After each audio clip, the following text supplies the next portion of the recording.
এই মানুষটার তৈরি মুখোশ সাজানো রয়েছে ব্রিটিশ মিউজিয়ামে। আসামের মুখোশ শিল্পে অবদানের জন্য পেয়েছেন পদ্মশ্রী পুরস্কার। হ্যাঁ, ভদ্রলোকের নাম হেমচন্দ্র গোস্বামী। জন্ম আসামের মাজুলি গ্রামে। এই গ্রামে বসেই হেমচন্দ্রবাবু খুলে ফেলেছেন মুখোশ বানানোর স্কুল। তবে আসামের মাজুলি গ্রামের মুখোশের ইতিহাস প্রায় 400 বছরের পুরনো। মুখোশের বিষয়বস্তু ভারতীয় পুরাণ।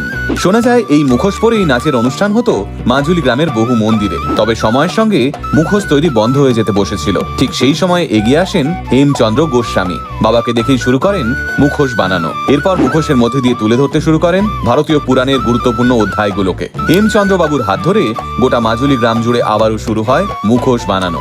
শতাব্দী প্রাচীন এই মুখোশ শিল্প তাঁর হাত ধরেই আবারও বড় হয়েছে। হেমচন্দ্র বাবুর বানানো মুখোশের ট্যাবলয়েড জায়গা পেয়েছিল 2018 রিপাবলিক ডে র্যালিতে। আসামের এই শিল্পকে আবারও নতুন করে ফিরিয়ে আনার জন্য পেয়েছেন পদ্মশ্রী পুরস্কার। তার কাছে মুখোশ বানানো শিখতে আসেন বিদেশিরাও। তাহলে যাবেন নাকি একবার মাজুলি গ্রামে?